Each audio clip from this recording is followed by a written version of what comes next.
SFI కార్యకర్త సుదీప్ గుప్తా అనుమానాస్పద మృతిని నిరసిస్తూ బెంగాల్లో విద్యార్థుల ఆందోళనలు కొనసాగుతున్నాయి.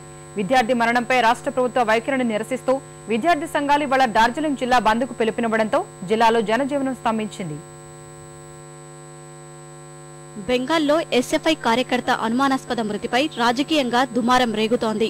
విద్యార్థి మృతితో ప్రభుత్వ తీరుపై రాజకీయ పక్షాలు విరుచుకుపడుతుండగా రాష్ట్రంలో ఆందోళనలు కొనసాగుతూనే ఉన్నాయి. సుదీప్ మృతిపై ప్రభుత్వ వైఖరిని నిరసిస్తూ విద్యార్థులు డార్జిలింగ్ జిల్లా బంద్కు పిలుపునివ్వడంతో జిల్లాలో సాధారణ జనజీవనం స్తంభించింది.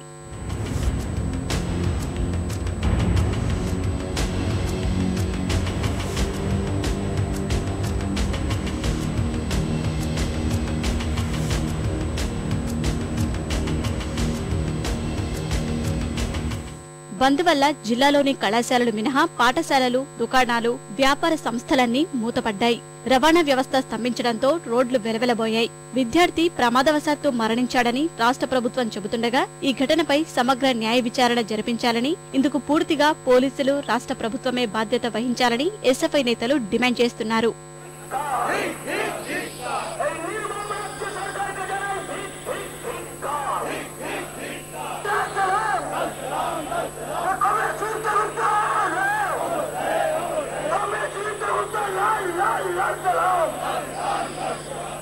कस्टडी में छात्र की हत्या हुई है, इसका पूरा दायभार पुलिस को जाती है, राज्य सरकार को जाती है।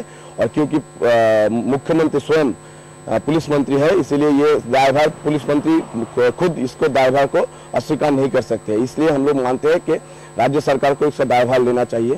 जुडिशियल इंक्वायरी करके जो लोग दोषी व्यक्ति हैं उन लोगों को शास्ति देने के दावे में రాష్ట్ర వ్యాప్తంగా కళాశాలల్లో ఎన్నికలు నిర్వహించాలన్న డిమాండ్తో కోల్కతాలో ఎస్ఎఫ్ఐ కార్యకర్తలు ఆందోళన చేపట్టగా పోలీసులు వారిని అడ్డుకున్నారు.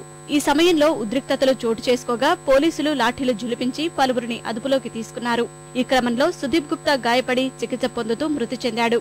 విచక్షణ రహిత లాఠీ చార్జీ వల్లే సుదీప్ మృతి చెందాడంటూ విద్యార్థులు ఆందోళనలు చేస్తున్నారు. ఈ ఘటనపై న్యాయ విచారణ జరిపించాలని ప్రధాన ప్రతిపక్షం సిపిఎం సహా ఇతర పార్టీలు డిమాండ్ చేస్తుండటంతో మమతా సర్కారుకు చిక్కులు తప్పడం లేదు.